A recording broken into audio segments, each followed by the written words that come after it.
On August 28, 2009, Mark Saylor was going 120 miles an hour in a loaner car from a Toyota dealership. In the car with him was his wife, daughter, and brother-in-law. Now, this brother-in-law called 911 while in the car, and I have to warn you, what you're about to hear is horrific. 911 emergency, what are you reporting? Accelerator step. I'm sorry? Accelerator step. We're going 120, Mission Gorge. Mark was trying to brake, but the car wasn't slowing down. We're in trouble. We can't, there's no brake. Okay. In freeway half mile. The freeway was ending and they were approaching an intersection with stopped vehicles. We're approaching the intersection. Okay. We're approaching intersection. Hold on. Pray. Okay. Oh, shoot. Oh. Okay. Hello? To avoid hitting other vehicles, Mark drove the car off into a ravine. All 4 passengers were instantly killed.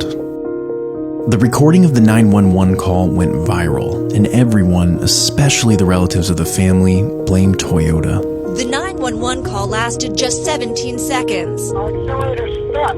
The mounting troubles at Toyota. Toyota has a problem. And pretty soon, more and more reports came in. Thousands of complaints from consumers that report very consistent types of problems across a number of years, makes, and models. The car just lurched forward and hit the cement wall in front of us.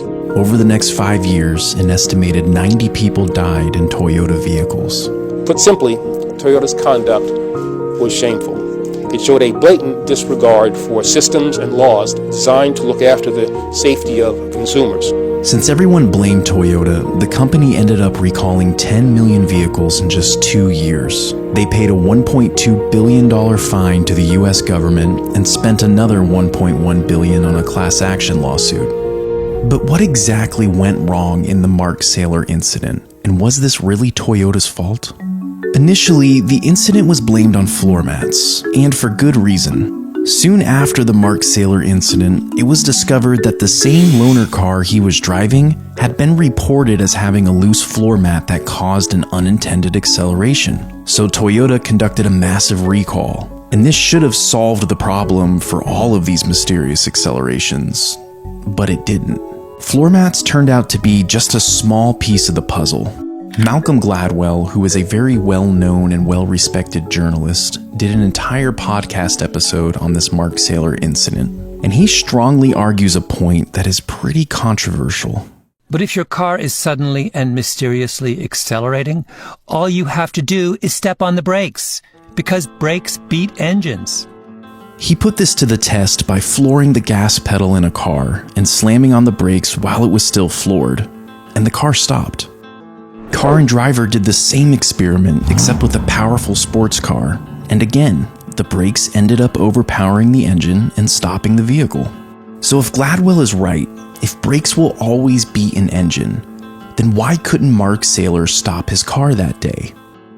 I know this is going to sound absurd, but the only logical explanation would be that Mark Saylor never put his foot on the brake.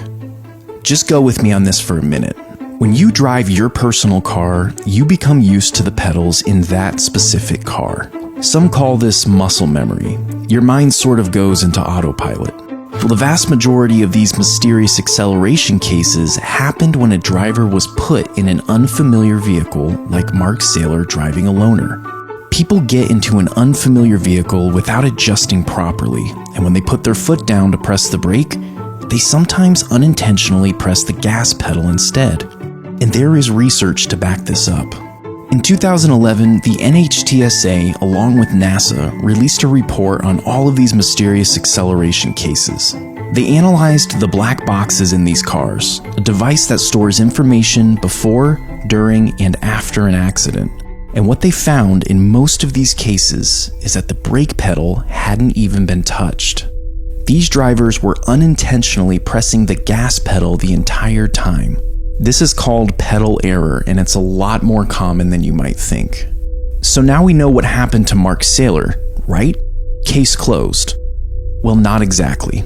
A few months after the Saylor incident, new details came to light suggesting that he was in fact pressing the brakes, and that something else was going on. It turns out that Malcolm Gladwell overlooked a very important piece of this puzzle: power-assisted brakes. These brakes are designed to draw power from the engine, but they have a fatal flaw in one certain scenario. Consumer Reports took a Toyota car equipped with power-assisted brakes and performed the same test as Gladwell. They kept the car floored, pressed the brakes, and the car eventually slowed down. But they didn't stop there. They did the same test again and changed one thing. Let's see what happens if you lift your foot off the brake in this situation. Again, wide open throttle, 60 miles per hour, hitting the brakes, car's slowing down. I'm going to lift off my brakes just once and then back down. I've lost power assist. I cannot slow this vehicle down. I'm pushing all my might. I'm going 40. Say I lift off my brake again and pump them.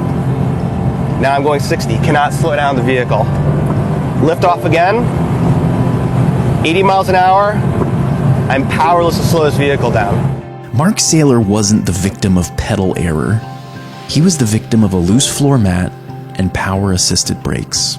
In the real world, people will actually lift a foot off the brake, perhaps to pump the brakes to get more power. Perhaps they're trying to fiddle with a floor mat.